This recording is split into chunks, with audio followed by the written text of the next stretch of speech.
Chineke onye ọrụ ebube ka ewu ma agbala ahịa ọdụ na anụ m lasịrị nwaanyị nwoke ọbụla lụrụ ajọ nwaanyị ote ka ọ ga na-agagharị maka isi ọgịda hapụ mma ṅụrụ mmiri tọgbụ iko tangod agbala ahụ na m ya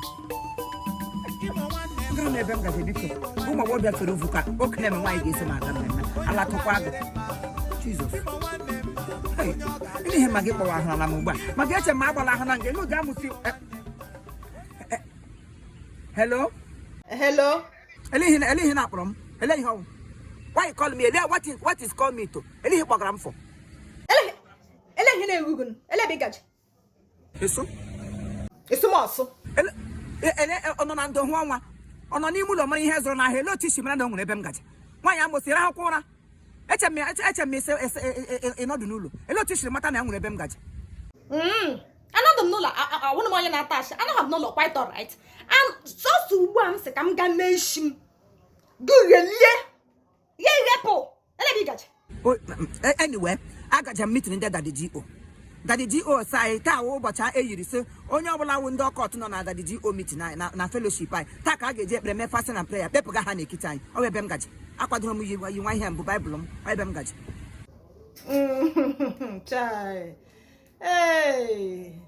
si gaje Daddy G.O. meeting mụ na nwa m akwa m jọsụ mepe isi m ugbu a nụwa maka agachekwa m ihe a meeting ndị CWO ọ ya ka m jikere ugbu a ka m gaa ị gaje meeting ndị CWO gịnị ka unu mejara CWO na anọgụ gbakwosa anyị gbasa na anyị gaje mountain anyị niile ga-esi ebe ahụ gaa mountain anyị gide lota anyị ga-anọ 2 days n'elu mountain ekpere kpepụtacha ndị ajọ mmụọ anyị nwawu ndị nke kwere ekwe agakpụrụ anyị gaa mountain kpekwasa anyị ekpere n'isi anyị nwekwa okwukwe mmụọ ọ otu esiri yie ya so biko agala aga eme m interrupt what a miraculous God we worship what a coincidence anyị kpọkọtara na akwụkwọ ọ coincidence ụmụ nwaanyị anyị kpọkọtara na nkwa si agbasa meeting anyị gawa mountain ele mountain ka ị gaje ọwụ ke Babalola mountain Ọshụn ka ọwụ ya dị search ele ebe ị gaje mountain ka gị agaje mountain nne gị agaje m eri mountain elu ka agaje m eri kwasara gị n'elu mgbe ị na-agide ewuri ire gị eze gị ọnụ ma gị agaje ga m eri kwasara gị n'elu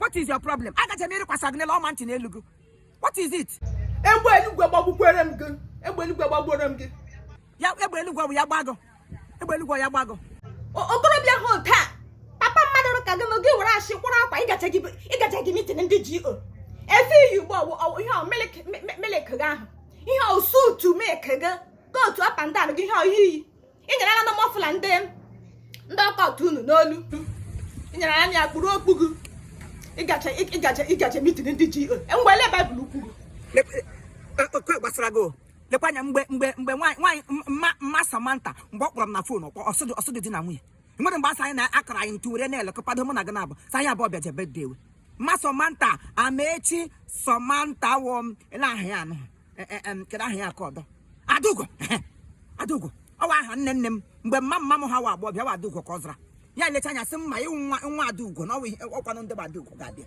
ya lee m anya sị Daddy G.O. na m ga-abịa nga aha gịda gosi birthday wa gosi Samantha ọkwa nwa mụrụ nwa ntakịrị asa mụrụ ya na 34 months 34 weeks ya 8 months nwatakịrị apụta ndị niile amụrụ na 8 months anaghị anwa mana nwa ke Chineke si mba na ọ ga-adị ndụ n'elu ndụ ha sịkwana na ndị bụ ndụ n'ime ha ka a ga-asị bịara birthday na ọdụ ndị nwụrụ anwụ ịkwado ọnụ na-awọ gị ya baghala na ashị gị na taịpụrụ atakparakata kpamkpam onye shi gị Daddy G.O.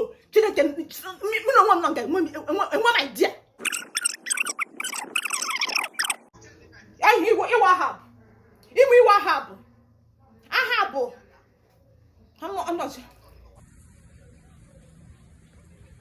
bịa gaa ngarụ ha na London n'ugbo Adaugo nne m asị London niile emechiena ya ma Elizabeth asị tiketi agwụla eji aga visa agwụla Adaugo enye ha visa ngafe ha n'ụgba visa agwụ se nwede nkwụ ọgụda abara gị olesa ahụ mawụdụ mgba gị